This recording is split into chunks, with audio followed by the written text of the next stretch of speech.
hampering the forest, but also taking the precautions that it is not hampered by the people who want to hamper the forest. Okay, so so in this presentation or in my research topic, I had made sure that I had taken 2 to 3 particular aspects by which the forest management system could be implied, and what or where the mitigations and work accordingly. Okay.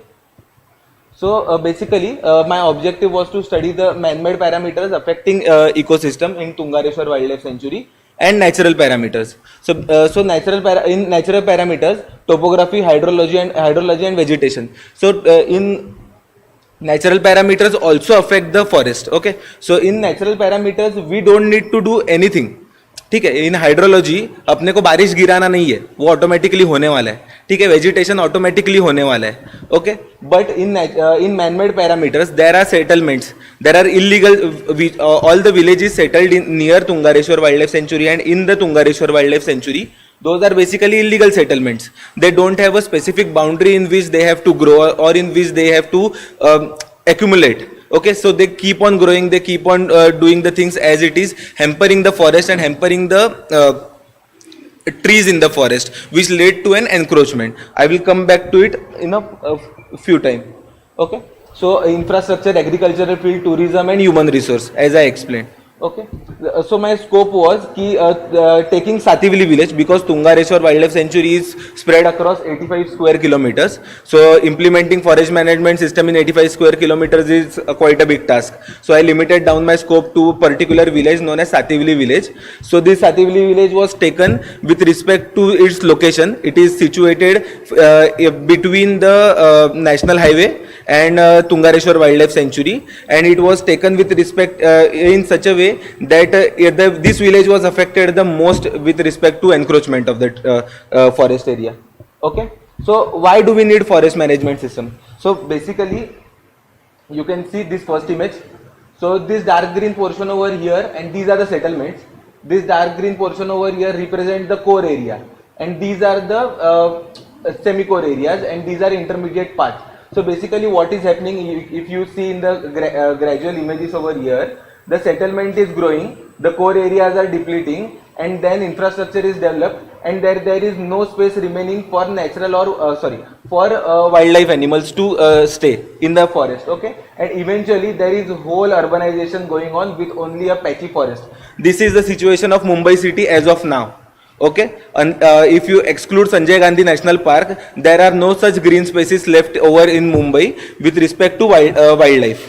Okay, so this was my methodology. I made my methodology in 5 to 6 steps. With respect to in first step, I had collected all the legal information with respect to forest, talking with forest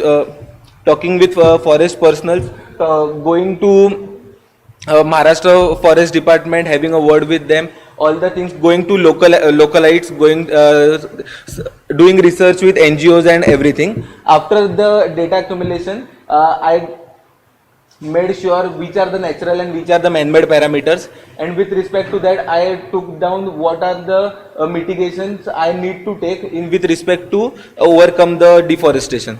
Okay, this is the site, you can see. Okay. So this is basically a map from forest division. This is the location of Sativali village. It is in the outskirts of the Tungareshwar Wildlife Sanctuary, and in the upcoming image there is a highway going from here. Okay. Yeah. So basically you can see this was in 2010. This is completely Tungareshwar Wildlife Sanctuary, and this was some agricultural lands by the local villagers. In 2012, you can see the urbanization was taking place because of the development plan passed by VVCMC, the ruling authority in this area. And after that, it is a complete industrial zone. This is a DP map. Okay, this is this red line you can see. It is a national highway, and now they have dedicated this as complete industrial zone. This was done because in 1993 there was an act passed कि stay act, basically जो जिस जगह पे है उधर ही रुक जाएगा. So there was much encroachment done already in the forest, and then this part of the forest was further declared as industrial zone. Now in 2022 they have increased the eco-sensitive line of Tungareshwar Wildlife Sanctuary by 1 kilometers currently, hardly 2 weeks ago. Okay, so all these industrial zones which were functional are there, which were upcoming are on complete hold. Okay, yeah. So first, looking at Tungareshwar Wildlife Sanctuary, let's look at a case study. This is a case study in Bhimashankar Wildlife Sanctuary in Pune. Basically, this case study was done with respect to the encroachment effect only. Okay, so here you can see these dark green patch is the core area. This is a semi-core area, and brown patches here are basically a depleted area of the forest. This was done by the local villagers itself due to animal grazing and everything. Okay, so Tungareshwar Wildlife Sanctuary is also famous. Bhimashankar Wildlife Sanctuary is also famous for Bhimashankar Temple, one of the 12 Jyotirlingas in the India. So the tourist activity in this particular region is much more than expected. So they have now current situation, they have now built a special road to from the core area to the temple.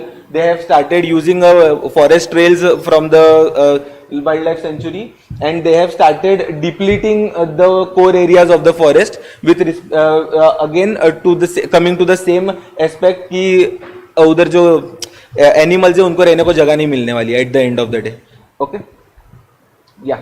So basically, this was complete Bhimashankar Wildlife Sanctuary, among which only this portion was done for case study because it had main impact of tourism. Because here it is a Bhimashankar temple, and all the villages nearby come to this temple from the forest trails, depleting the core area of the forest, and then using those trails again for trekking purpose and etc. Okay. So yeah, here you can see this is Bhimashankar Wildlife Sanctuary. These are the few villages nearby. These are the settlements, and this black dotted line is a road towards this Bhimashankar temple. So what is happening? These people who had their major concern in agriculture, they have stopped agriculture, and they are now depending on the tourism over Bhimashankar temple. Okay, so basically agricultural lands are vacant. Those are they have gone depleted. They have used the whole fertility of the land, and now the forest cannot grow over there until particular years.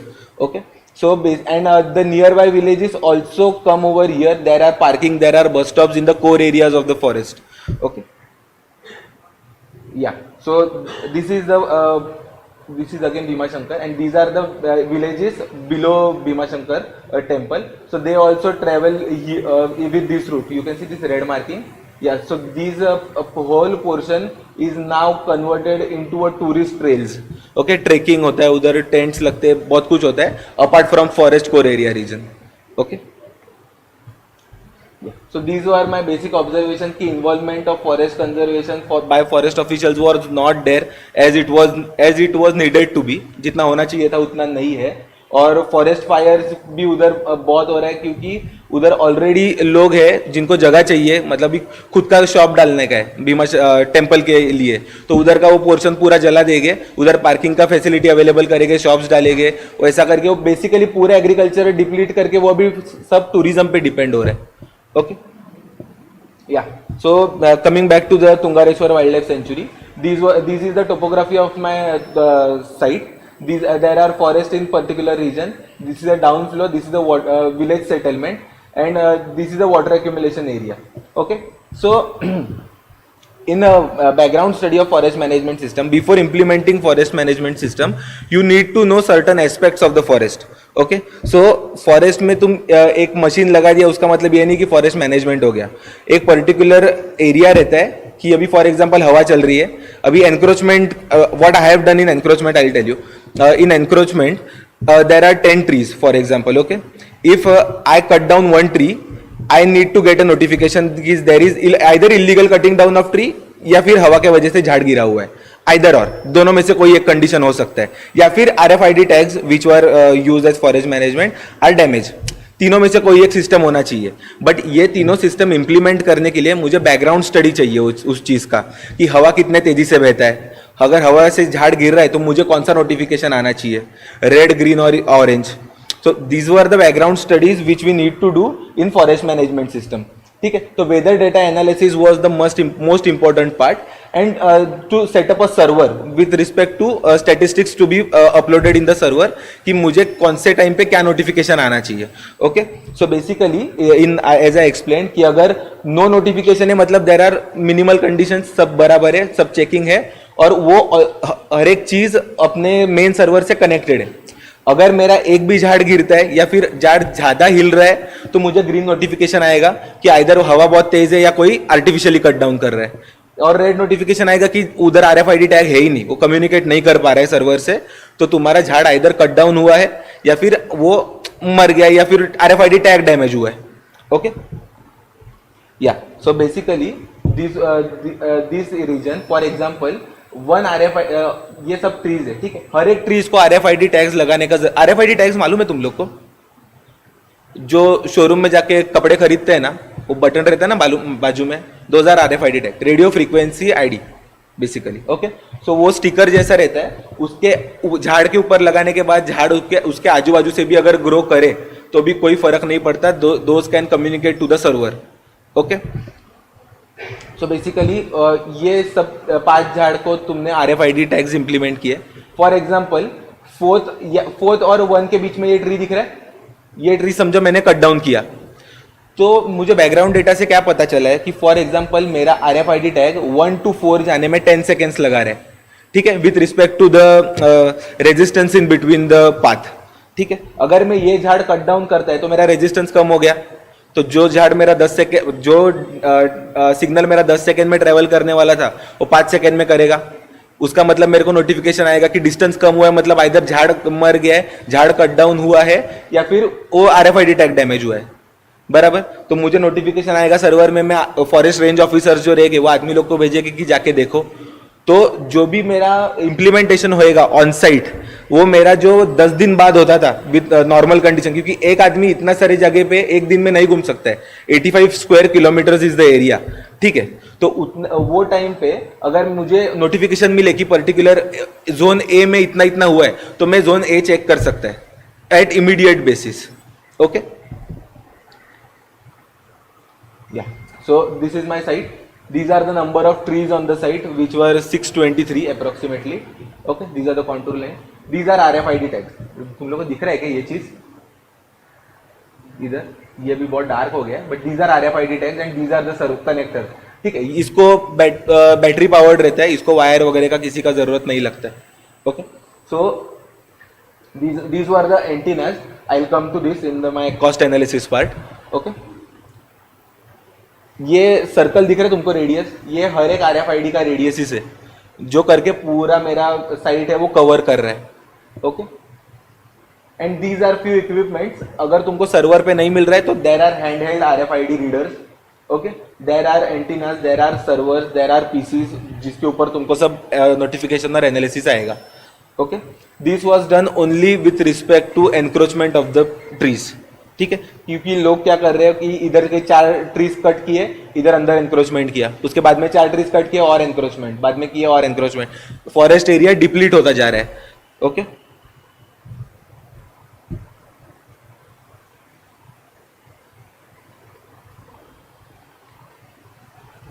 These are the list of equipments, और ये पूरा connection कैसे जाता है मैंने explain किया वही है. ठीक है, कॉस्ट एनालिसिस पे अगर आएंगे तो ये रिपोर्ट जो है वो महाराष्ट्र फॉरेस्ट अथॉरिटी के डेटा से लिया गया है. वो पूरे इसमें ये सिर्फ ह्यूमन रिसोर्स है, ये सिर्फ ह्यूमन रिसोर्स है. ह्यूमन रिसोर्स के ऊपर ना वो ईयरली अप्रोक्सीमेटली 26,000 करोड़ खर्चा करते हैं. महाराष्ट्र, पूरे महाराष्ट्र की बात कर रहा हूं मैं, not with respect to Tungareshwar. और सिर्फ तुंगारेश्वर में ना इधर है अप्रोक्सीमेटली ना 19 करोड़ के आसपास कुछ खर्चा होता है. ठीक है, अगर मैं आरएफआईडी टैग्स इंप्लीमेंट करूं only with respect to encroachment, तो मेरा ये टोटल पूरा का पूरा टोटल खर्चा है ना वो सिर्फ 10 लाख में हो रहा है विथ ह्यूमन रिसोर्स ऑल्सो. ठीक है, so you can see the difference is very huge. Okay, I have also put forward this to the forest authorities, अगर उनको अच्छा लग गया तो करेंगे, ठीक है। ये भी दूसरा एक है early fire forest detection system. Majority fire forest detection systems are done by tourist. Basically tourist जब फॉरेस्ट में जाएंगे तभी फॉरेस्ट में आग लगेगा, उसके अलावा 80% आग वैसे ही लगता है। बाकी दूसरा रहता है कभी कभी कि विलेजर्स ने जलाया, उसको एनिमल ग्रेजिंग के लिए जगह चाहिए था या फिर खुद के रहने के लिए जगह चाहिए था, वो हिसाब से भी करते हैं, ठीक है। इसमें इंडिया नंबर 7 है, इधर इधर इधर किधर तो है। Basically India is number 7 in world forest fire, okay. और इस उसमें भी महाराष्ट्र में ये सब ना तुंगारेश्वर में हुए फायर्स के लिस्ट है, ठीक है। सो basically in early forest fire detection system में तुमको क्या लगेगा, पहले तो एक ग्राउंड विजुअल स्पेक्ट्रम चाहिए, एक एरियल विजुअल स्पेक्ट्रम चाहिए और दूसरा सेंसर्स चाहिए, ठीक है। सो बेसिकली सिस्टम तुमको क्या है, टेरेस्ट्रियल बेस मतलब ग्राउंड हो गया, एरियल हो गया, सेंसर्स में विजिबल, इंफ्रारेड और मल्टीपल स्पेक्ट्रम हो गया, ठीक है। और मेथड्स में तुम मतलब कैसे मेथड से तुम उसको मिटिगेट करना चाहते हैं कि डीप लर्निंग से करेंगे या ट्रेडिशनल वे कि फायर फाइटर का गाड़ी लाके उसको ये करेंगे, वो हो गया, ठीक है। So basically it is node A central node and sensor node system also, ठीक है। तो इसमें कैसा है कि हर एक ट्री के ऊपर कुछ नहीं लगता है, इंटरमीडिएट इंटरवल के ऊपर ना ये सेंसर्स लगते हैं। ये सेंसर्स कंसिस्ट करते हैं कैमराज और कंसिस्ट करते हैं थर्मल डिटेक्शन या इंफ्रारेड कैमराज और स्मोक डिटेक्शन वगैरह, ठीक है। इसको भी वायर घुमाना नहीं पड़ता है फॉरेस्ट में, 2000 सोलर पावर्ड और battery operated, okay. So you can सी ये नोड्स कनेक्टिंग है बेसिकली कि कोई भी तुम्हारा नोड हो वो C to B भी जाएगा, B to B भी जाएगा और B to A भी जाएगा और C to A भी जाएगा। So basically at the end तुमको एक जो तुम्हारा मेन सर्वर रहेगा जो हमने एनक्रोचमेंट के लिए बनाया था उसके ऊपर अर्ली फॉरेस्ट फायर डिटेक्शन का भी नोटिफिकेशन आने वाला है, क्योंकि हम लोग ने ऑलरेडी डेटा एनालिसिस किया हुआ है उसका, ओके। हाँ, ये दिख रहे सोलर पैनल है, ये सोलर ऑपरेटेड है और ये this is as small as mobile, okay, it is as small as mobile. इधर तुमको सब स्मोक डिटेक्टर है, विजुअल स्पेक्ट्रम है, ये इंफ्रारेड ये है और ये कैमरा है, ये थर्मोग्राफिक कैमरा है। इट इज ये फायर विथस्टैंड कर सकता है, टाइटेनियम का बनता है, ठीक है। It is not yet used in India as of now, ठीक है, पर बाहर काफी चल रहा है, ठीक है। सेम साइट है, ट्रीज है, टोपोग्राफी हो गया, इसका रेडियस इस बड़ा हो गया। इसके बीच में तुमको ये ग्रीन स्पॉट दिख रहा है क्या, ये और एरोज कनेक्ट कर रहे हैं। तो basically this is a central node, sorry this is a sensor node and these are the central nodes. तो ये सब कनेक्ट करेगा मेरे मेन सर्वर को, जो मुझे अर्ली फायर फॉरेस्ट डिटेक्शन का इंटीमेशन देगा कि इधर फॉरेस्ट का फायर हुआ है या स्मोक हुआ है तो जाके चेक करे, या फिर उधर हीट डिटेक्शन रहेगा तो आइदर कोई कैंप फायर कर रहा रहेगा, आइदर कोई सिगरेट पी रहा रहेगा या फिर ओरिजिनल फायर लगा रहेगा, okay. This is also cost analysis of it. Forest fire पे ना ये विद रिस्पेक्ट टू तुंगारेश्वर है, ये सिर्फ तुंगारेश्वर का है। फॉरेस्ट फायर पे ना अप्रोक्सीमेटली 50 करोड़ खर्चा होता है, ठीक है। इधर ऊपर देख रहे रुपीज इन 1000 करोड़, इधर CR लिखा है। सो बेसिकली 50 करोड़ के ऊपर खर्चा होता है फॉरेस्ट फायर के लिए सिर्फ तुंगारेश्वर और ठाणे जिला में, मतलब अपना संजय गांधी नेशनल पार्क में, ठीक है। And this is my cost analysis कि ये सब करने के बाद भी मेरा खर्चा ना एक 1 स्क्वायर किलोमीटर के लिए अप्रोक्सीमेटली कुछ तो ना 2 लाख के आसपास है फॉर 2 स्क्वायर किलोमीटर, सॉरी ये 2 लाख के आसपास आ रहा है। So basically for 85 square kilometre it will go approximately two 1 crore approximate, ठीक। फिर भी 50 करोड़ से कमी है जो गवर्नमेंट खर्चा कर रहा है फॉरेस्ट में फायर होने के बाद उसको मिटाने के लिए। It is still better than that, okay. So these are my conclusions कि गवर्नमेंट बॉडीज जो है those are still sticking to the roots, मतलब पुराने तरीके से ही काम कर रहे हैं। They are not implementing the current present techniques in the forest management system, ठीक है। Every year human resource increase होते जा रहे हैं फॉरेस्ट डिपार्टमेंट में, जिसका जरूरत नहीं है, क्योंकि उसका अगर थोड़ा भी अपन इसमें डाले फॉरेस्ट मैनेजमेंट सिस्टम में डाले तो भी वो अपने को सेम अमाउंट ऑफ रिजल्ट्स देगा, इनफैक्ट ज़्यादा ही देगा, ठीक है। But automatic forest management system जो मैंने अभी एक्सप्लेन किया है, it can act as a prototype, ठीक है। अभी ये सातिवली में हुआ तो इसका मतलब ये नहीं कि वो सातिवली के लिए ही है, वो एज अ प्रोटोटाइप है, वो उठा के तुम राजस्थान में भी रख सकते हैं, XYZ जगह पे भी रख सकते हैं, फिर भी वो फंक्शन सेम करेगा. हाँ, with respect to the area, with respect to the design, वो थोड़ा सा उसका अरेंजमेंट चेंज होएगा. Okay, this is my bibliography. ये सब रिपोर्ट्स वगैरह जो भी हो मेरे ब्लैक बुक में ऑलरेडी है. ठीक है, तुमको अगर रेफर करने का रहेगा तो कर सकते. Thank you.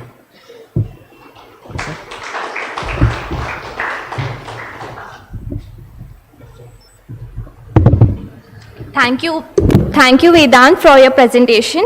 Now I call upon Rashmi Tapke from our current batch to present her work.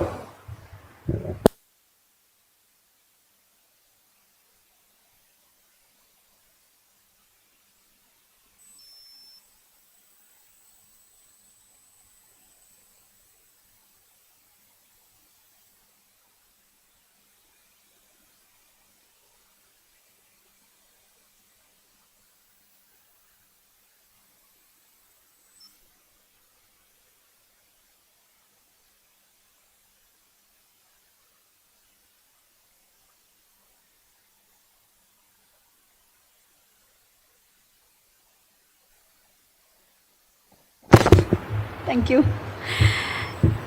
Yeah, so a very good morning. After an extensive research work which you saw of our senior Vedant, I am from the current batch, so our research is still going on.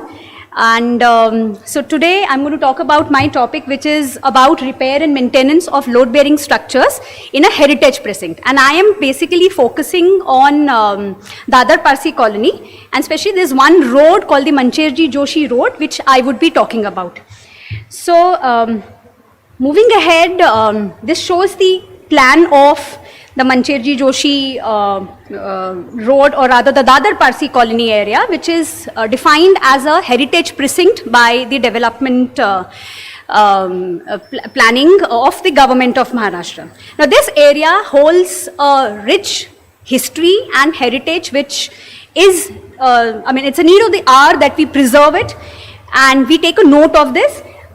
So this area was developed something around late 19th century or the early 20th century, and this was basically done when the fort area needed to be decongested. So they moved a mass of people from the fort area to the central suburbs of the city.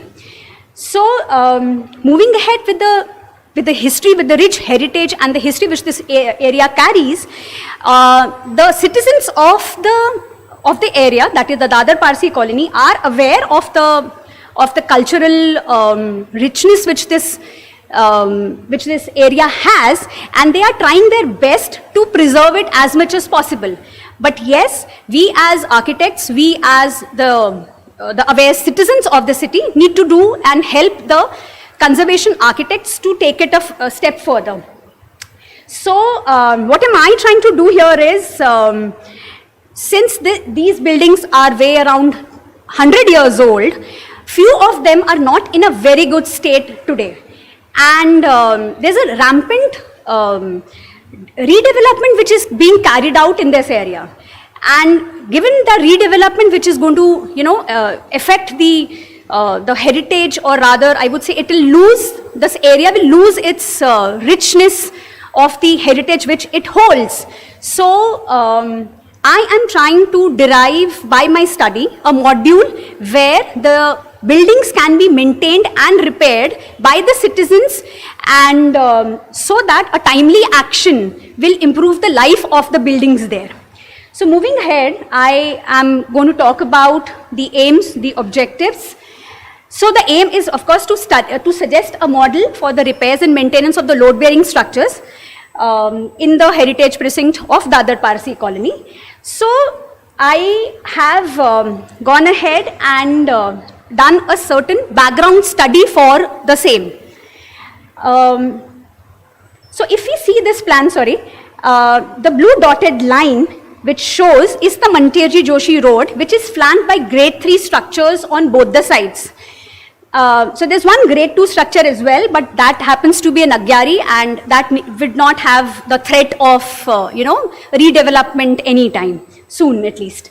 So these grade 3 structures which are on the Mancherji Joshi Road is what my focus is on. And of course, there are other heritage grade 3 structures in the area as well. So I started with understanding that what would be the approach of my study. So the best thing which I would, I could derive at was doing a trend analysis of the buildings and in the precinct, which is the Dadar Parsi colony area, understanding what are the damages of the building at present, then understanding what is the current module which they take care or which they have for the repairs and the maintenance of those buildings.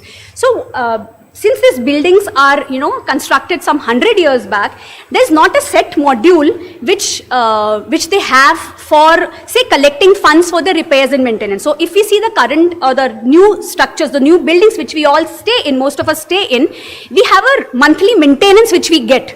So that takes care of a collection which happens regularly, and that collection can be then taken care of when the building needs to be repaired. So it doesn't pinch the pockets as such for for the repairs whenever they have to be done. But sorry, You can finish in 2 minutes. I'll do that. Or you can stop for the first part and then you can continue, whatever. Okay. So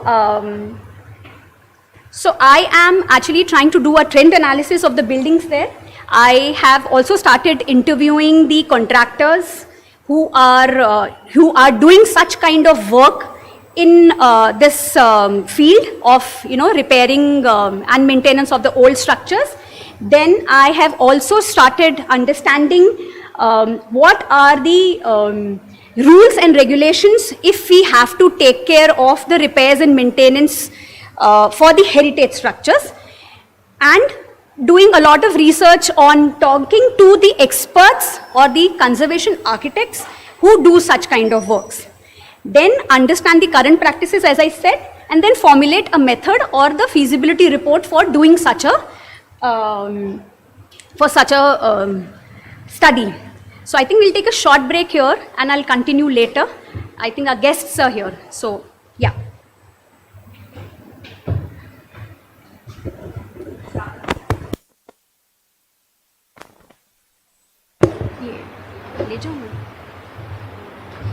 I welcome today's guest, Mr. Srinivas sir, and our principal ma'am, Alka ma'am. Thank you, Rashmi. After these interesting presentations, now we move on to guest lectures.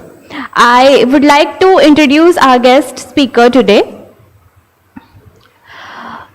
Mr. Srinivas sir is currently associated with L&T Realty India as Vice President at Head Project Management Office. Mr. Srinivas sir has more than 25 years of experience in varied leading project planning, civil and design interface management, construction and contract management of large and complex projects in L&T. He has been instrumental in tendering, bidding and managing contracts of various landmark projects by L&T Construction Company. Today, we will be discussing on various avenues in project management and its past, present and future scope.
Now, without any further ado, I welcome Mr. G.V. Srinivas, sir, to present his work. Over to you, sir.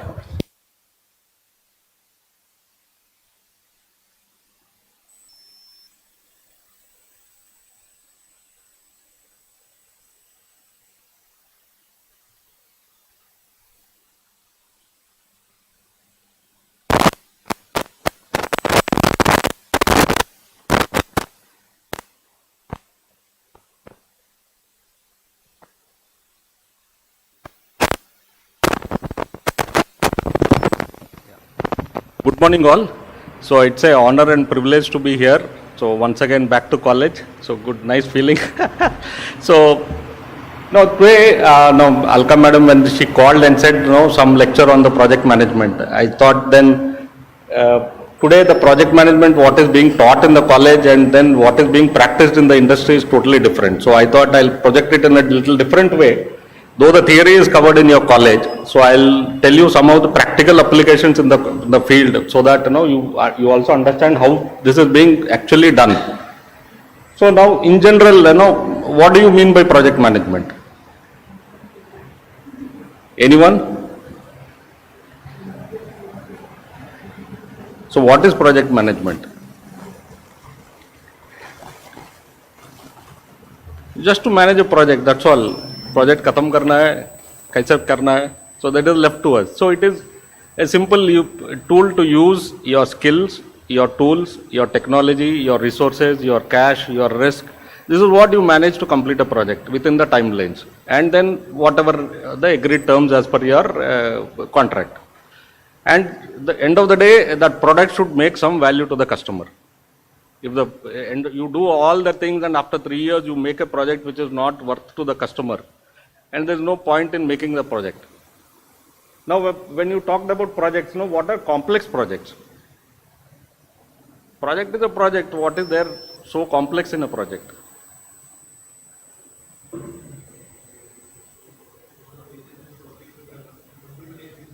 Any project they work. So let us see some of the projects what L&T does and why are the projects so complex nowadays. Now, just to briefly present, so these are some of the I'll just show you some of the landmark projects what L&T has done, and some of the record-setting projects what we did, and some of the things which are still in making, which are very complex and which need a lot of project management applications to be done, and then some of the projects where L&T Realty has done. So, and then some of the technologies, and then finally coming up, I'll just touch upon some of the aspects of project management and what differently we are doing in L&T. That's the intent of my presentation. Now, just to give you a glimpse, these are the biggest projects. Maybe you can all relate to some of the projects. The first one being the airport. So everyone would have flown from Mumbai airport, T2 terminal. So that is one of its clients. I'll just go in the detail also. See, these are some of the just glimpses of these projects which I'll be discussing with you. Mumbai International Airport. So it's hardly about 4.5 lakh square feet. 4.5 lakh square feet is almost 10,000 crores. So what is so complex in that? So it is again, a lot of agencies, international agencies have come. See, you see the architecture is unique by its nature. This architecture is supported by a lot of structural steel. Now you see all the cantilever structural steel erection itself is a big challenge. Design was a challenge. Then you have internal, all the belt systems and then the aviation systems. Then you have to upgrade the existing runway. Then a lot of MEP works, taxiways, roadways. All that, integration becomes in a running project, which is again a brownfield project. It becomes very difficult. Now, even if you see the volume, so you see we have at a point we have managed about 15,000 workmen. Now, even 15,000 workmen, it looks so simple. 15,000 workmen working at a site, it's okay, such a big site. But 15,000 workmen entering into a site itself will take 2 hours. If you really go by logistics, how many biometric machines we would have put, how much of scanning we would have done, how much of training we would have done, how much of pep talks we would have given to them. If you calculate all that, the indirect things which we do to get these people on job, and the workmen today, if 15,000 workmen have to work here at a particular point of time, we should have brought at least 3 times the workmen. So at least we would have brought some 50,000-60,000 workmen to site to retain those 15,000 workmen. So that's a big challenge. Now, how do you maintain all of them? How do you create facilities for all of them at site and then still deliver a world-class airport? So L&T is again known as largest and the tallest, so longest and the tallest. So whatever you say, the largest, longest, tallest, deepest, everything is done by L&T. So I am just showing you some of those projects. So everybody is aware, this is the tallest statue in the world at 182 meters tall. So this is done by L&T again. So see this, we have taken about 46 months to build. And you see the materials used, like 70,000 tons of cement used, not the concrete. So it is the cement. And then lot of this cladding, bronze cladding and all that. So 6,500 pieces of bronze cladding. That is all computerized. Then we should know which panel has to go where. Then there's a lot of project management behind that. So which panel has to reach the site first. And then we had RFIDs on all the bronze panels. So you scan it and then you know where it has to be installed. Then you know which panel has to come to site, from the stockyard. So you'll have to track all these things. And then the typical, difficulty in this was the entire weight of, the statue is only resting on the two legs.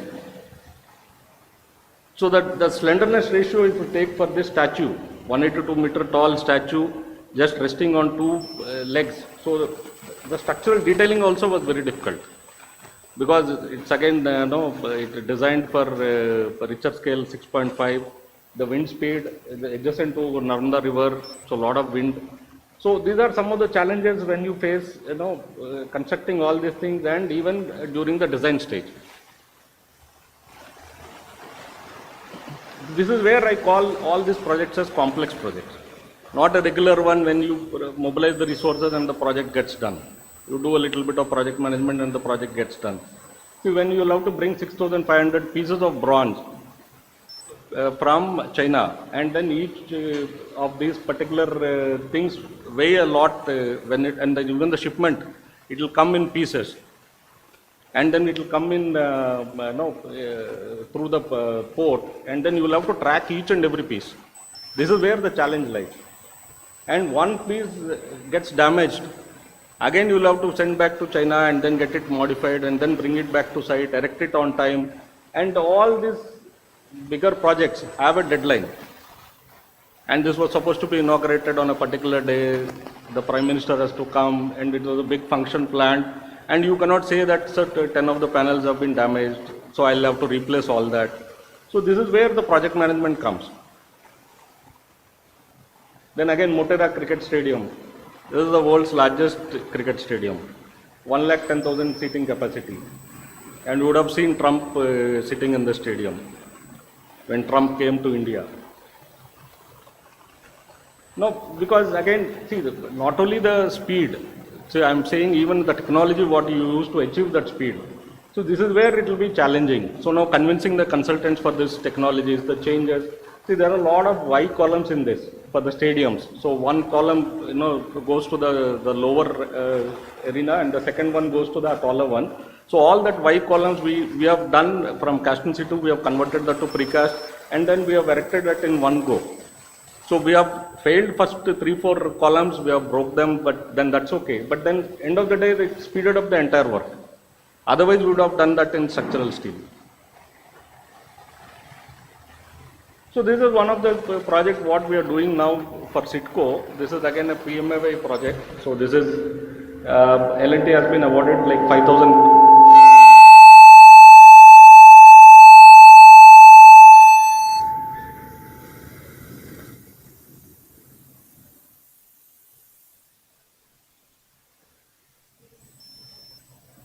So this is about 5,000 crores of project value. So we are supposed to build about 25,000 units. So this is all under Pradhan Mantri Awas Yojana. So this is in CITCO, Taluja, Bamandongri, Karkopar and all that areas. So 25,000 houses we'll have to build in 42 months. This is the target given. So you can actually work out, so in other way around you'll have to do about 5,000 crores in 42 months. So first 4-5 months goes into design. So you'll have to almost do about 100 crores per month of invoicing in residential buildings, which is very difficult. And now one such kind of thing, so we are actually using precast here and aluminum formwork also. So in precast then we decided to do it little faster. So the client didn't ask us, but then we set up our own challenges and then our own goals to do it faster. So one tower typical, this is one typical tower, 12 storied, 8 flats per floor. So totally about 96 apartments. So 96 apartments, we have internally set up a target to complete it in 96 days. So in 3 months, the tower is up and running. So it is including all the services, lifts, everything, flooring done, tiling done, painting done, everything done. So now that was the biggest challenge. So this was not a demand from the customer, but then as L&T, we thought we'll do something great in this project. So this is what we did. So almost like, 2000 panels. This is all 100% precast. So everything done in 96 days flat. So I'll just show you the video. So it will excite you. But somehow this is not connected to the speaker, so the sound may not be there, but then you'll have to see that.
So you can see this building, this is done in 96 days. So, and the customer didn't want this. So, this is an internal record which we thought we'll set up for our own no interest to display our own talent and display our own capabilities. So, this is what if I just wanted to replay this again and then tell you some of the points in this. So, I'll just come there.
day we completed one slab, one floor.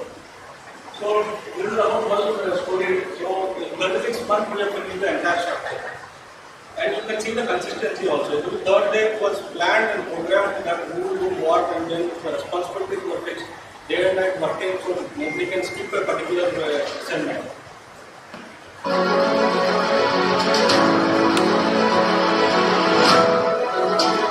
This is our precast factory what we have set up at site.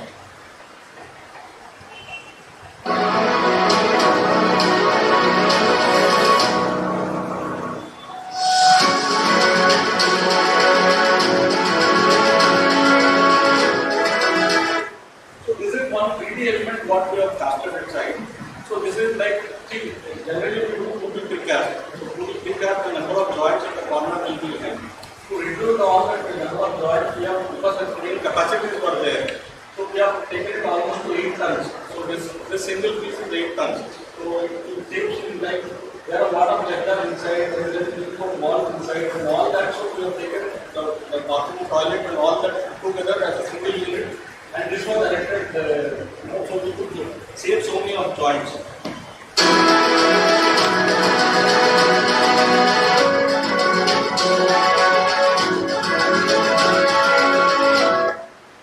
But the biggest thing was Hafiz was the architect for this project. So he wanted a lot of bands, grooves and all that. You can see on all the panels grooves were there. So we didn't compromise on any of the architectural features, what Hafiz wanted.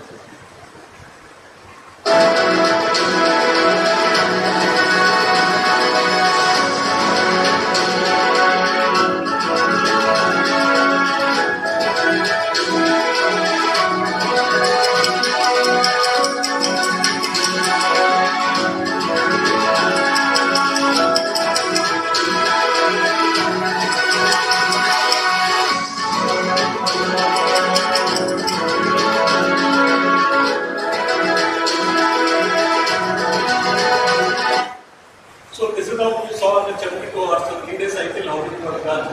And then all the elements were again stitched together with the screen on the top. So then it becomes a uniform, thing for that activity. So when the screen it has to set, so before the next element is erected. So now these are becoming a critical activity for us to test the strength of this particular thing. Because when we lift the actual elements, even M10 is enough for us to get that strength to erect it. So we have to do different sensors and other things to do real-time testing for this concrete. So we need to see whether it is set in 6 hours, 7 hours, can be erected each panel and all that. So we didn't even waste half an hour on erection of the next panel.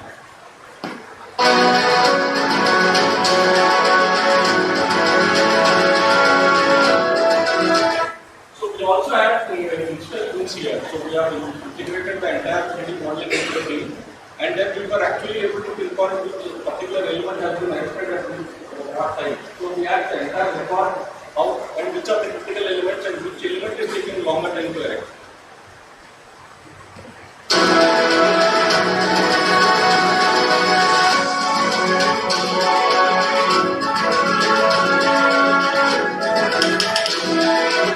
So bang on 36th day, the entire structure was topped out, and then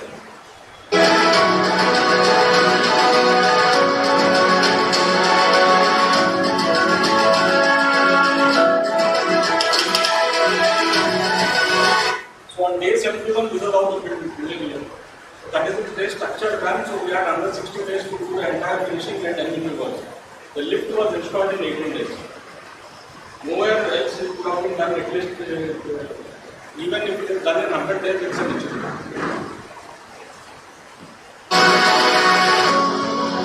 So this is where some of the management teams know we have to celebrate each and every milestone. So you have a longer target to achieve. So you say, okay, after 96 days I will celebrate once I achieve. Even if you are short by a small thing, so in 96 days you have nothing to celebrate. So you have to have certain milestones. This is a milestone on 36th day when you top out. The structure done in 36 days itself is a record. So this is how we celebrated that day. And even for that celebration, we should have has come all the way from Japan to celebrate the day. So this is one more project management see now there will be a lot of workmen at site. If we pay them by whatever, see they earn hardly 500 rupees per day. What are the people to work? So when you have such targets in mind, वो क्या सोचेंगे ठीक है 500 रुपये तो कितना करेंगे क्या करना है what is the big deal ठीक है कंपनी हैड सम गोल्स तो कुछ आपको क्या है my family is somewhere in Bihar Bengal Odisha and all if I came here for that मेरा 500 रुपये तो मेरा काम हो now how do you align them into your targets so this is where you can see a board director will not speak to a worker because they have a lot of people in the team they have a project manager they have a site in charge they have a capital in charge they have a machine in charge so many people. But this is where the government, when such a senior person talks to them, explains to them, this is our goal, we want to do all that. That is when they will also buy into your strategy, buy into your targets. Otherwise, nobody cares. Nobody cares. No, today even you don't care. After your number of meatless and constant, you don't care about ourselves. कौन सा company क्या target है हमको क्या करना है? Who cares? Nobody cares.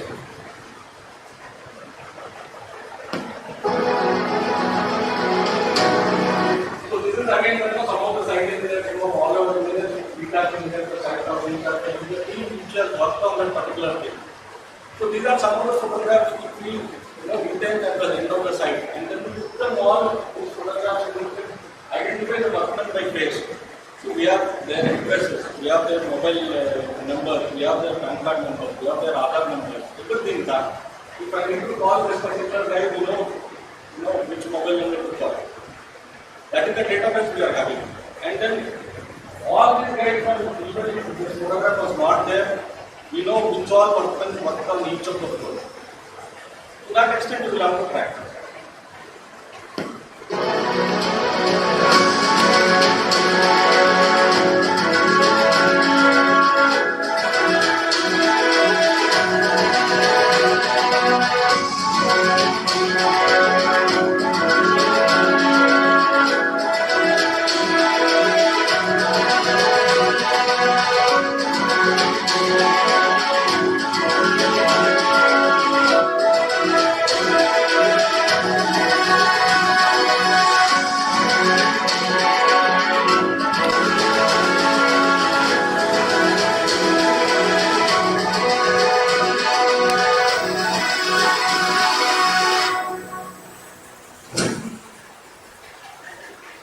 We achieved this particular feat, so it came in all the leading newspapers. So even CITCO came, so they brought all the media. So now this has become the talk of the town. This we started only just about 4-5 months back. We achieved this in this year. So now you can go back and then see CITCO 96 flats in 96 days. There will be a number of newspaper reports and all that. After this, all the customers, all the developers came to see this project. So how is that you have achieved when nobody could even complete the substructure in 96 days. So these were some of the feats which we could achieve. This is purely on the project management basis. So to achieve this, we have also created a digital twin here in BIM to understand which element, how it is being connected, who will do which element, who is responsible for each of the flooring in each tile. So you click a particular element, we know who are all the people who are working on that particular floor. So this is one more project which we have done in 45 days. This is for DRDO in Bangalore. So this also was done this year. So I brought the latest project for you. So this is about 1.3 lakh square feet. And the client demanded us that this building has to be done in 45 days. Now there are only two things to do. Either you say yes and do it, or you say no and quit. And this being a government job, and then this is being a defense job, so we could not say no. So then we worked out how we'll have to do this building in 45 days. Now this is a very challenging thing. So generally we have a lot of technologies, but then this is a mixture of all the technologies. So I think the video is better, so you can see this video. So this will be very challenging again.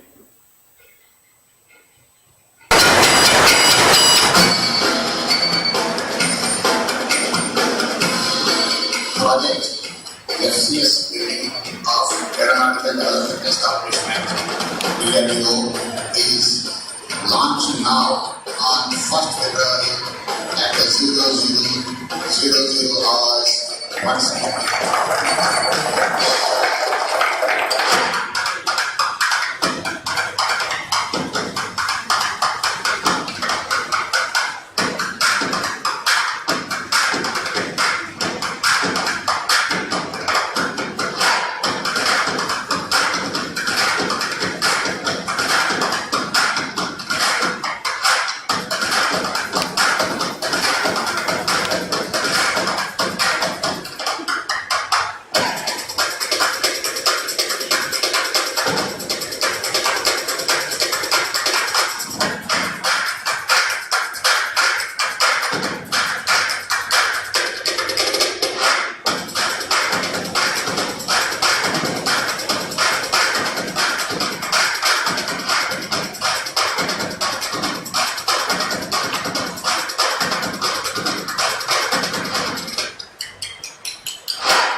नार्सर and floral के प्रयोग से खिलाड़ियों ने construction की जो hybrid technology विकसित की है और कंस्ट्रक्शन प्रोसेस की प्रोडक्टिविटी में जो बढ़ोतरी करेगा।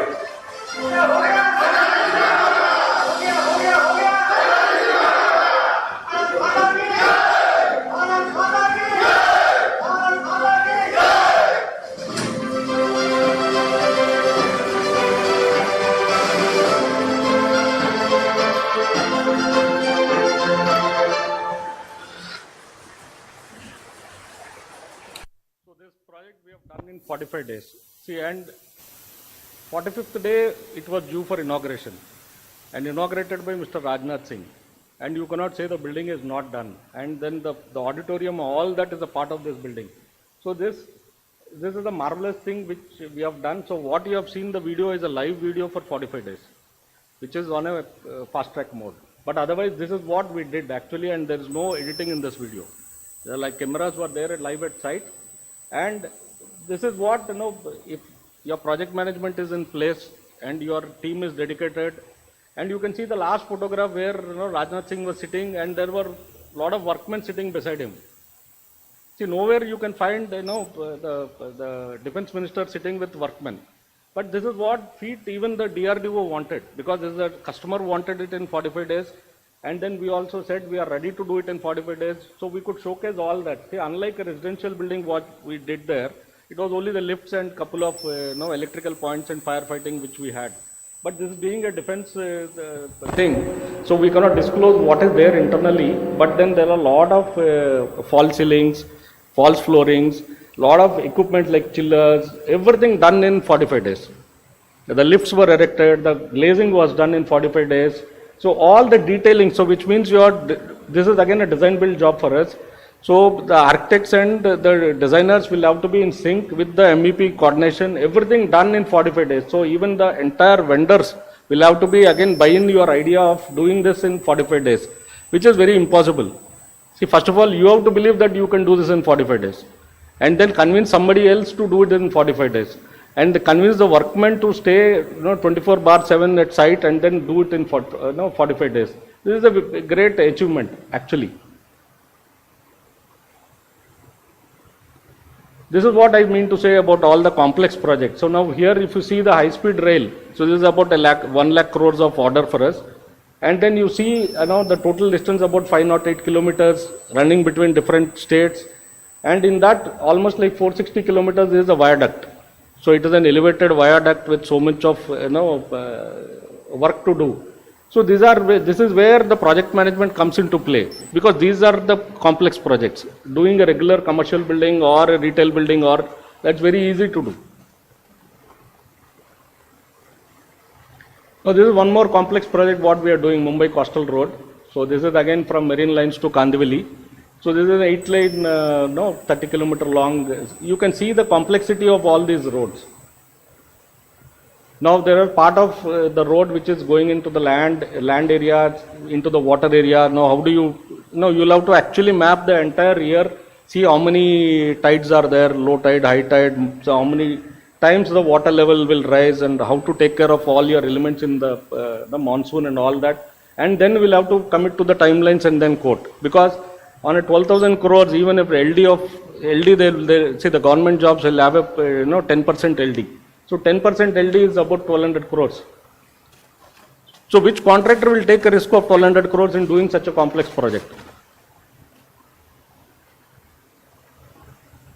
So this is again TransLink Harbour. So this is again from Sibri to Navasheva port. This is about 22 kilometers and about 18,000 crores. Now these are all again, if you really see this, 4 kilometers of bridge is totally done by steel and balance is by concrete. And then you can also see 16.5 kilometers of this TransLink Harbour is in the water. And the balance 5 kilometers is on the land. So now these are some of the challenging projects which you cannot anticipate. Suddenly there will be a stoppage of work, some barge sinking, otherwise the tides coming, cyclones coming. So you cannot anticipate what will go wrong in this particular project. Now these are some of the projects in L&T Realty which we have done. So this is the largest transit-oriented development which we have done. This is in Seawoods. So this is a combination of railway station, and then we have done the Seawoods Mall and certain commercial towers, and now the residential towers are happening. So almost 8 towers are almost done. And this is the largest TOD done in India till date. So this is one of our residential projects in Crescent Bay. So this is almost like 1500 flats. So you can see almost everything ranging from 41 to 54 floors. So this is one of the thing. And then the unique thing about this project is that the 21st floor there is a connected, all the 6 towers are connected. So we have a lot of amenities on that particular connection bridge. So a lot of walking space, amphitheaters, and then we have a lot of coffee shops. Everything is done on that particular thing, and it's a very unique project. So this is one of the fastest commercial building which we have done this year. So this is inaugurated on September 30th, 2 months back. So this is our own building which we have done for L&T MAPE, L&T Infotech MAPE. So this is about 14 lakh square feet, and this we have completed in 16 months, including the fit outs, including the cubicles, cafeterias, everything done. So this, you can see this house is about 8,000 staff. And even the cafeteria is one of the biggest, which can almost like 1460 seating capacity of the cafeteria. This is one of the biggest project which we have done in the fastest time. This is about 16 months. We have completed the entire thing, including the facade, interiors, carpet areas, including cafeterias, kitchen, everything we have completed. And there is a multi-purpose hall which can even accommodate about 460 people. State-of-the-art multi-purpose hall.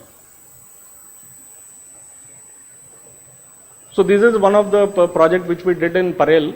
So this is the tallest precast towers which we have done till date in India. Not we, even in India, these are the tallest precast towers.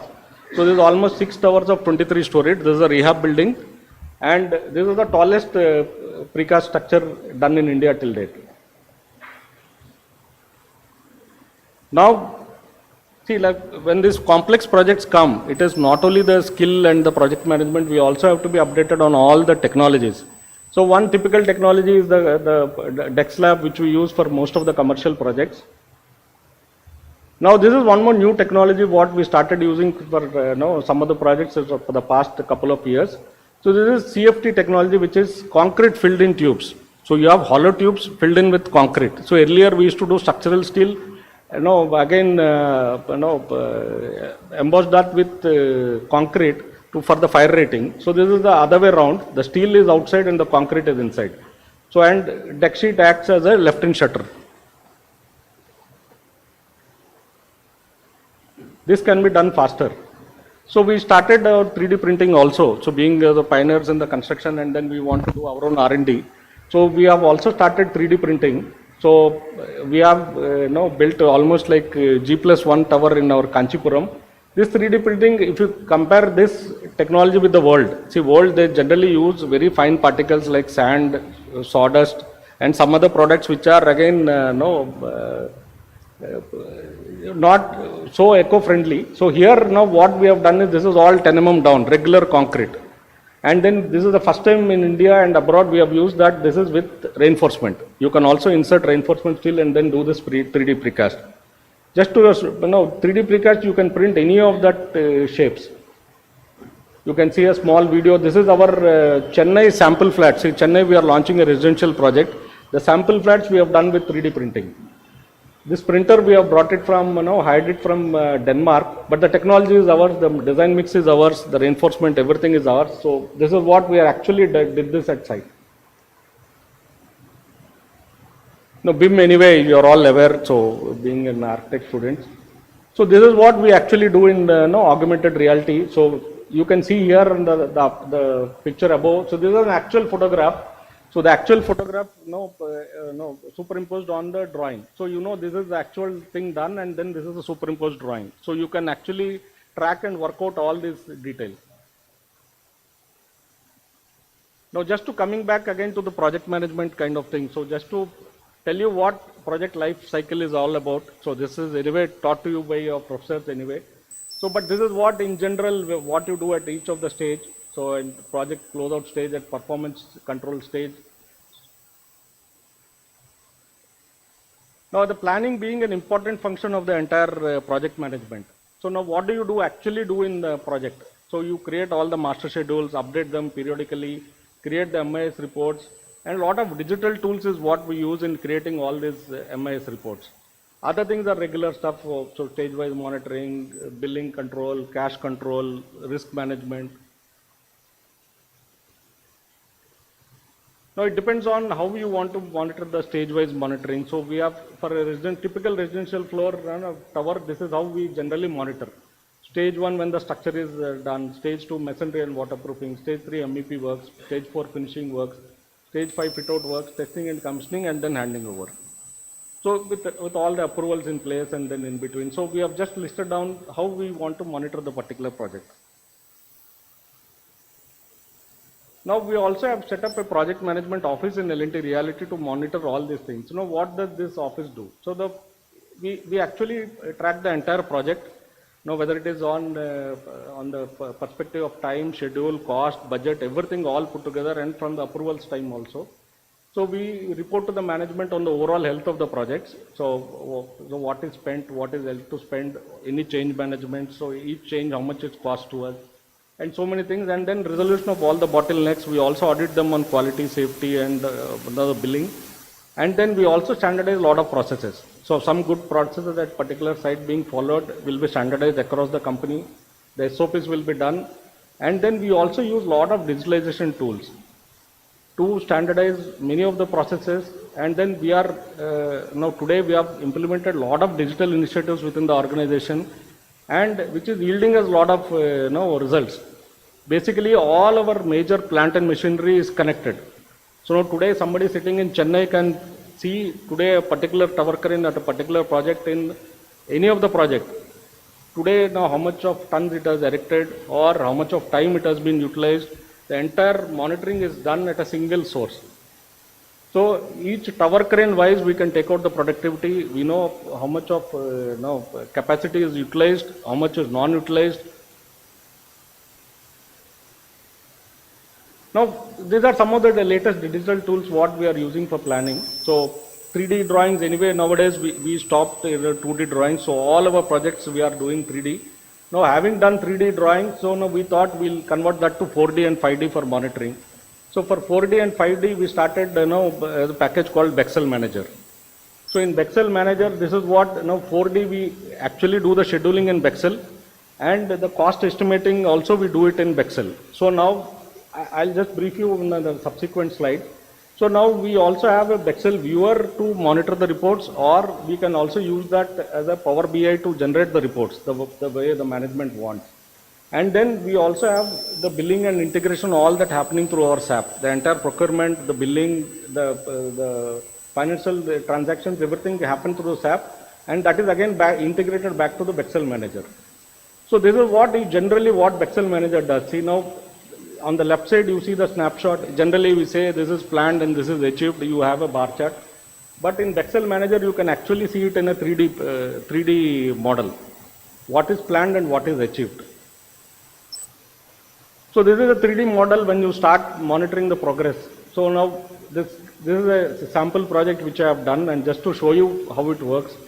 So the gray color one is the baseline plan. So till date, we should have achieved till there. But the green thing is where we have actually completed. Now we have another 20 days in a month or 15 days in a month on the day on which we took this plan. So the system also will tell you the forecast. The blue thing is the forecast. By end of this month, this is what likely the contractor may achieve. So you can clearly see all the three colors. The green one is achieved. The blue one is forecast, which is likely to complete by this particular milestone. And you should have been there till the gray color. So this is what it shows, the entire critical plan, critical path, the activities which are delayed, how long it will take you to catch up, the baseline schedule, how to revise the baseline schedule, and also 3D graphics which will easy to identify each tower by tower, and you can actually track element by element and component by component. So when the 3D model is done, so this is in the 4D, 5D, you click on any of the element, you click on this window, particular window of any of the floor, you will know what will be the cost of that window and when that window was supposed to be installed. In that small window it is all there, but then the resolution is not so high, you are unable to see that, but it will give you on which date this window has to be installed. So this is how we track actually the every element of the particular project. And these are some of the dashboards. This is how the Bexel viewer, these dashboards can be again customized the way you want. So we have done many of the things in payment certificates because we sell certain flats to the customers. So we should know what is my work, cash outflow and cash inflow. So we have tracked all the things. So you can go quantity wise, billing wise, value wise, work done wise, element wise, concrete. You want to track concrete. You can have all the elements done. And along with all this, you get even the 3D model done. This is how the 3D model works. And then the cost estimate also you can see how much cost per tower done, what is the asking rates and all that stuff. So we have many other digital tools which we use, but I thought predominantly I'll show you this. And this brings to the end of my presentation. So this is what it is.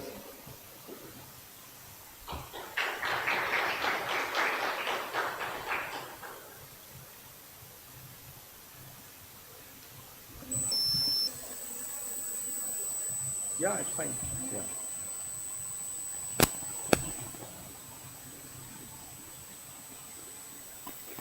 Hope you liked it. So I'm not so. I don't think I would have presented the way your professors would have done. But I hope the intent is conveyed.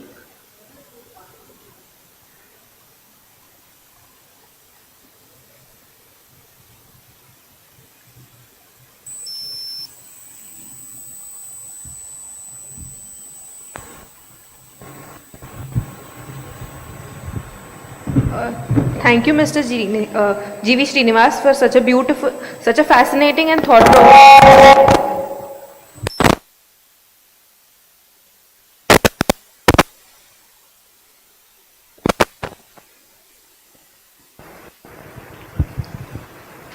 Thank you, sir, for such a fascinating and thought-provoking session. I am sure that everyone must have motivated by the caliber of work you are doing. Thank you for your experiences with us. I am sure the participants will have many questions and observations. We now begin our question and answer session.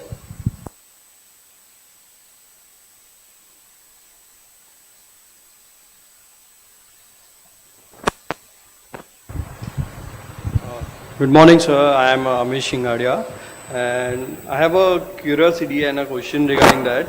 For the project which you showed completed in 96 days and 45 days, so can you explain briefly what was the timeline you needed for planning and to execute those projects?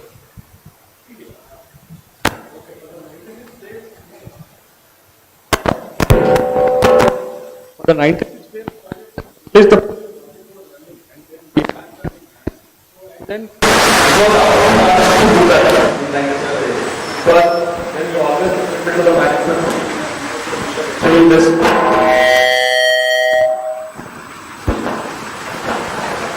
So we are consistently achieving that. In general, aluminum compound is fastest we can do it for 7 days. So then here we were meeting that schedule and then we were coming down to 5 days and all that stuff, and then we probably told the management, that we are going to go to schedule for this. The management, as we said, I told you Mr. Ramesh Satish. So he said, so what? So what is so great? He said, can you do 96 plants in 96 days? Take that challenge and then you will do it. So then we started working and then it was a month or so to develop. So see, first thing is it has to sink in your mind. You have to believe your target. Then make others believe the target. So once we are done, then we started it. So no special preparation done for that except for changing the mindset. And 45 days we had nothing to do because the tender came from DRDO and it says you have to do it in 45 days. So you either accept it. So the tendering time they generally give about 2 weeks or 3 weeks. So within 3 weeks you will have to prepare yourself to do it in 45 days. Otherwise don't bid. Thank you, sir. Hello, sir. Actually, I'm a second year student now here, and my research is based on traffic. So my question is, when you are thinking of planning the fast construction projects, just as the one you done for CITCO and the one you done for DRDO, how do you manage traffic? Because in case of CITCO, and I am sure that many kind of traffic in case of pedestrian vehicles, equipments must be moving around at the same time in the site which is constrained to a very particular area. So how is traffic managed in that case? See, that's what. So that's what I told you. So we had about 2 days stock at site. So that is what we could store at site. See, because we also don't have too much of space. And all these elements come in trailers. So because trailer also has its own thing, so the wall panels are sent in a separate trailer, the 3D pods are sent in a separate trailers. So that is what, in the night times we generally used to bring all the trailers to site, and then there should be enough cranes to pick all the elements and then stack it at site. And during the daytime we don't bring the trailers into the site. This logistics you will have to manage, and the night you don't get the right elements at the right time, and the whole day goes waste. Thank you.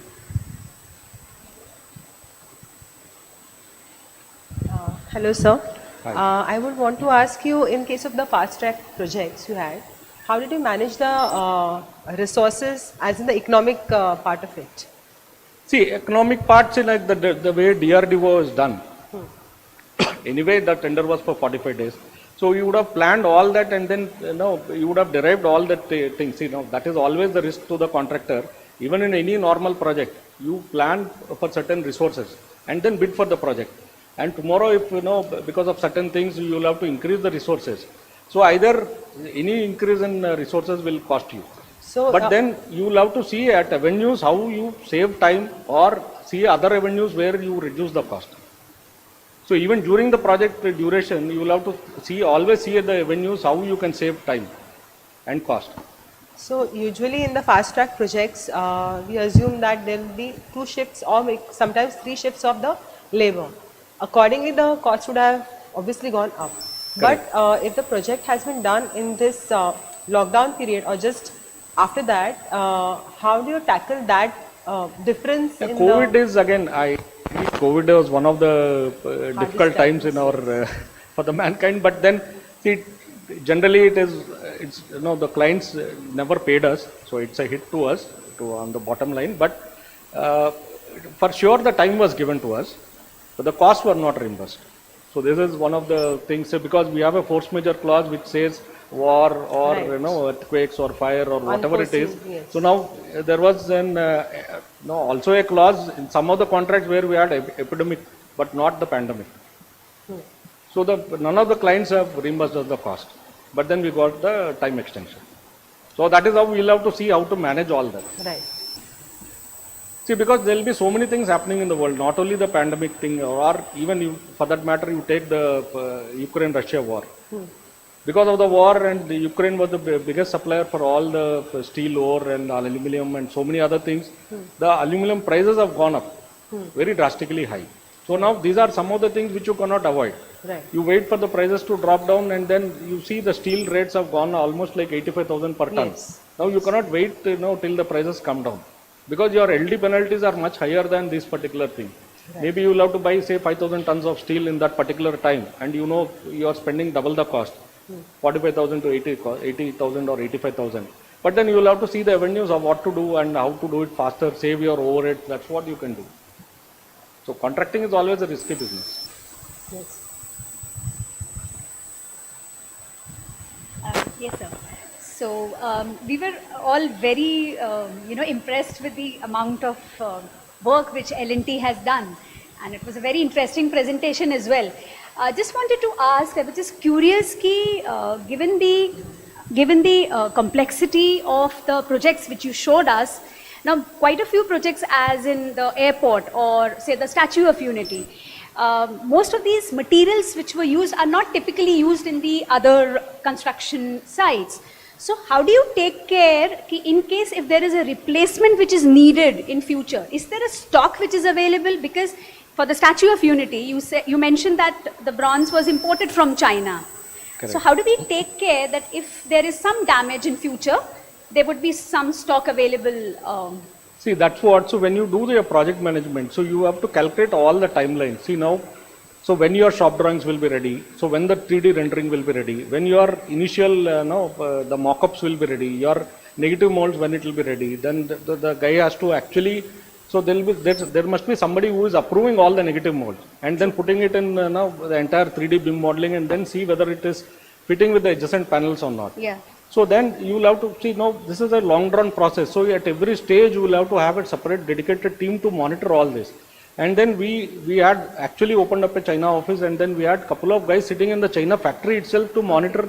See, because we place an order and we don't know whether the China guys are working on our project or they have another 10 other projects to cater. And then obviously they'll cater to their own projects. Right. So we had enough team dedicatedly who is stationed in the China office to get all these things done. And what about in case if something is needed in future date? So do we have some arrangement done for that? One odd panel and Yeah. time is not the crux, no. So you can still do it in India, but then because you have the entire rendering of all these BIM panels and all that, so you can actually do it. So, but only thing is in India it will be little costly, but replacements are always possible in India. But when you say 6,500 tons and then the full scale bone up and all that, and then doing that to that scale, Indian companies or Indian foundries are not geared up to that extent. Thank you, sir.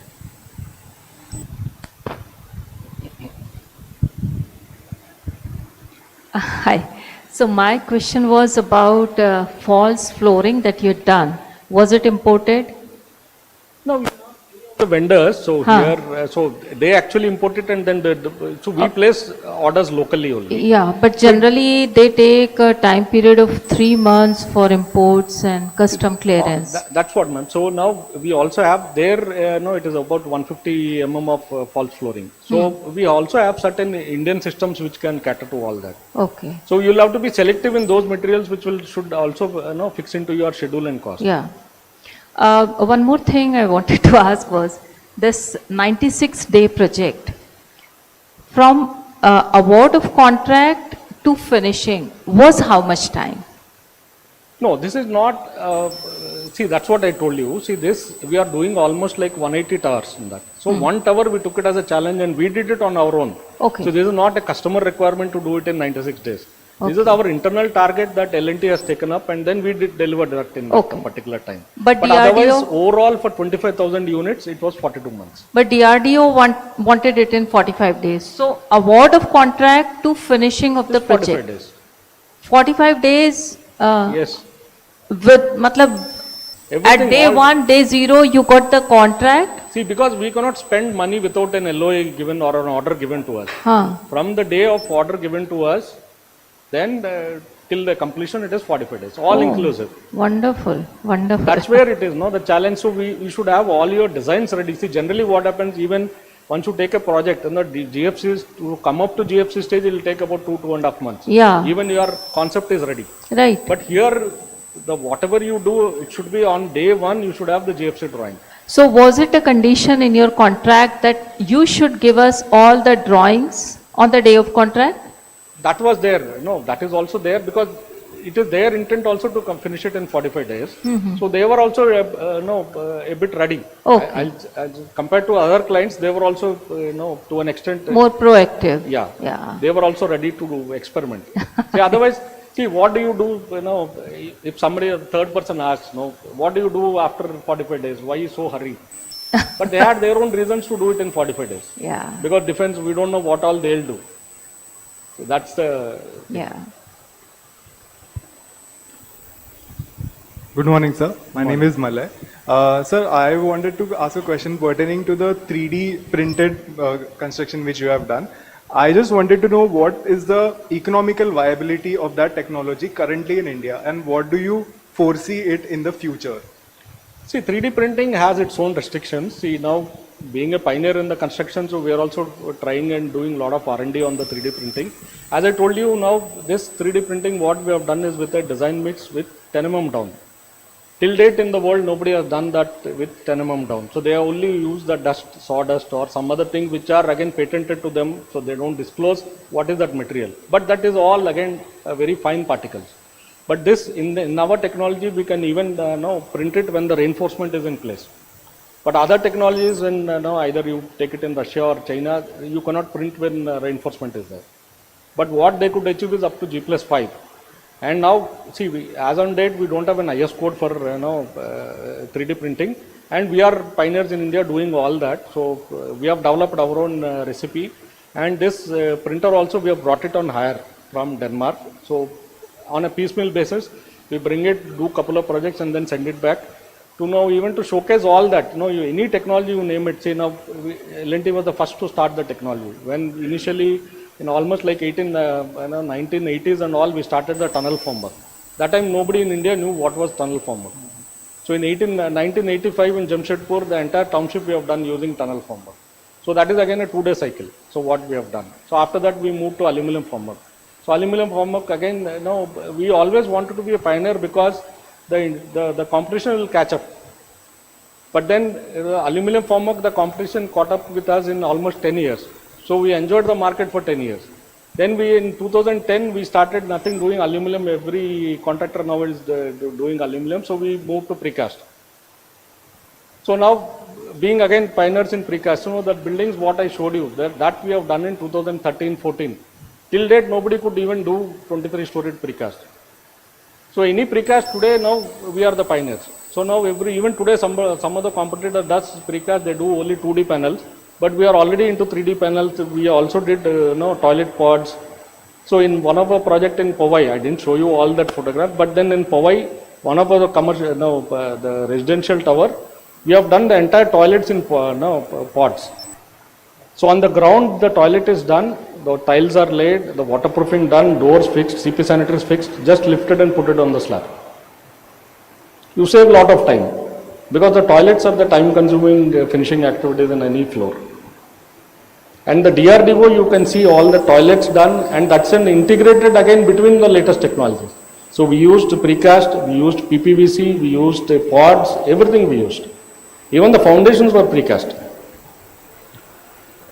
So that is how it is. So otherwise you cannot do anything in 45 days. So by the time the drawings come, it will be 45 days. By the time you finalize the shop drawings for glazing, it will be 45 days. Thank you, sir. Good morning, sir. Good morning. So I'm not a project management student, but I'm in your presentation is really interesting, and I would like to ask you that how do you prioritize your,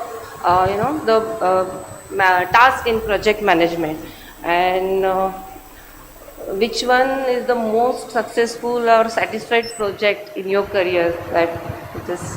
For L&T, everything is a challenging project. See now, as I told you, any first kind of its project comes to L&T. So, and periodically it changes. You go and see Kantirava Stadium in Bangalore.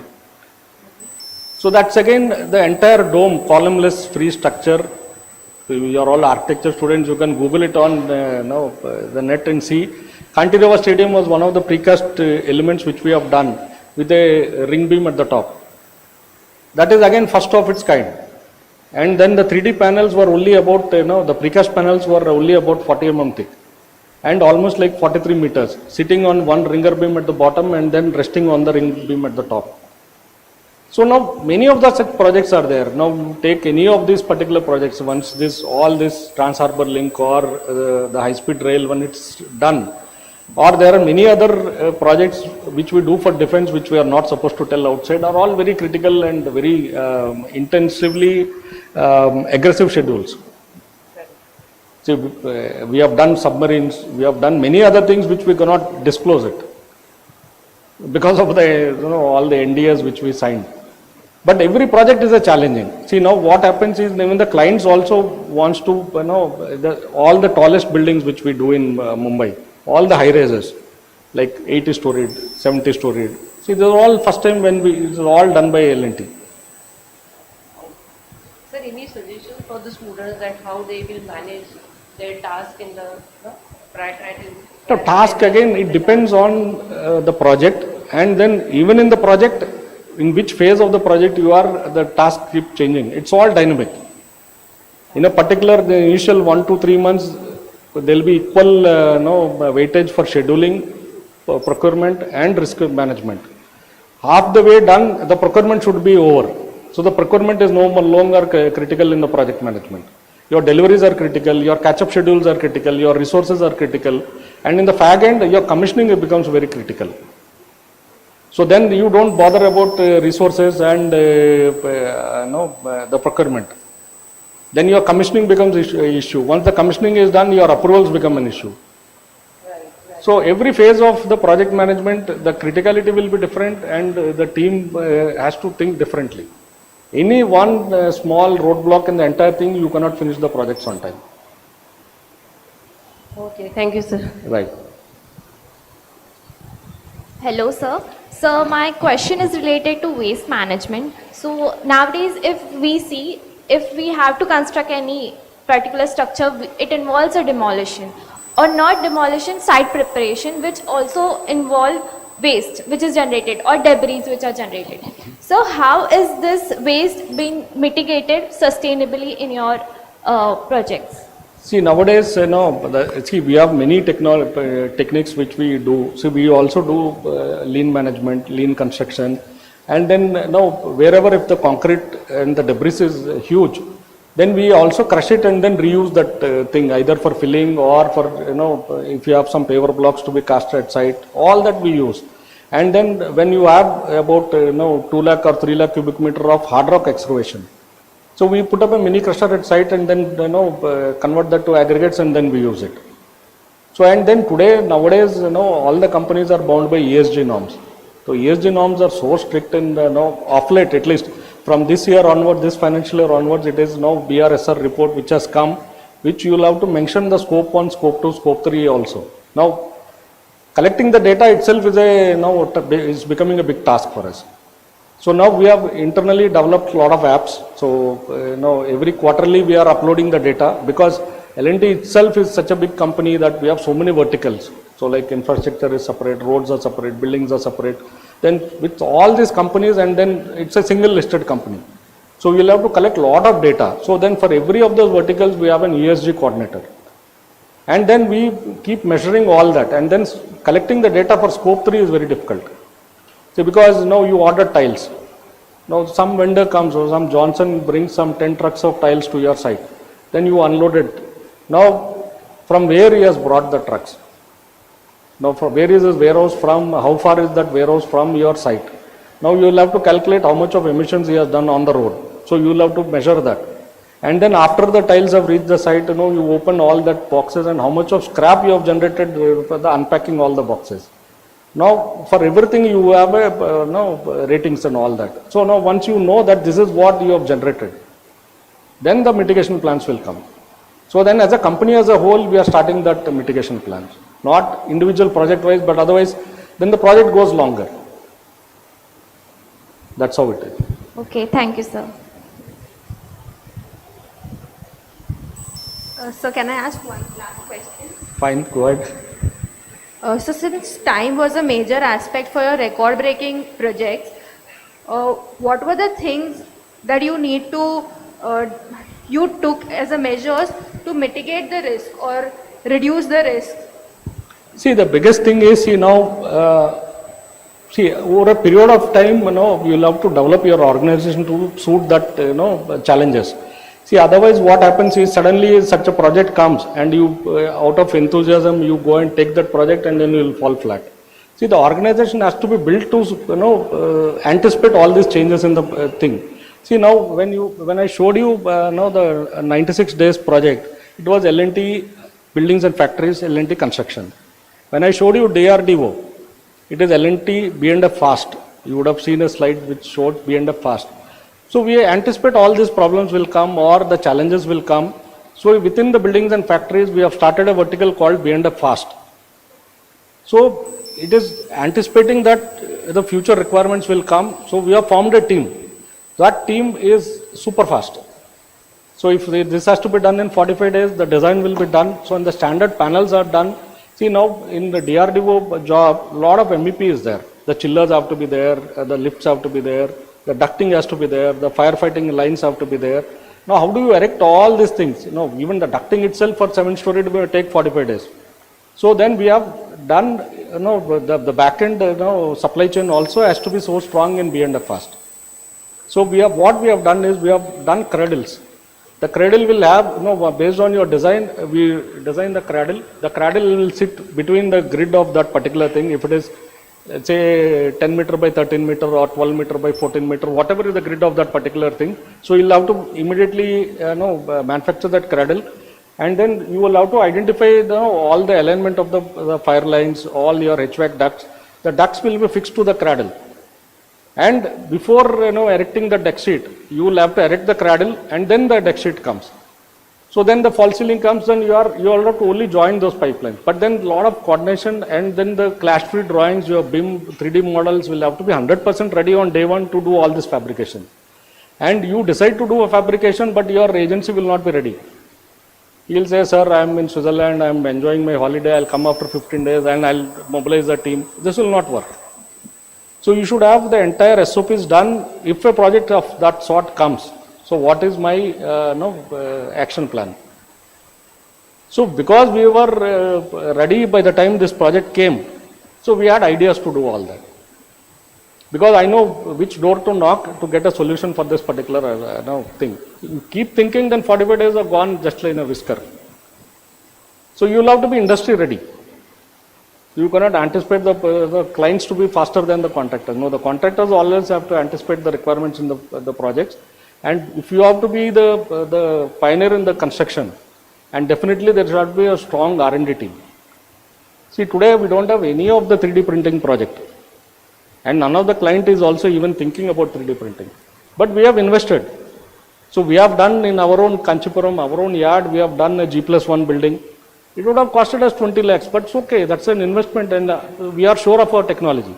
And then we went to BMTPC and then got the technology approved. Today there is no IS code.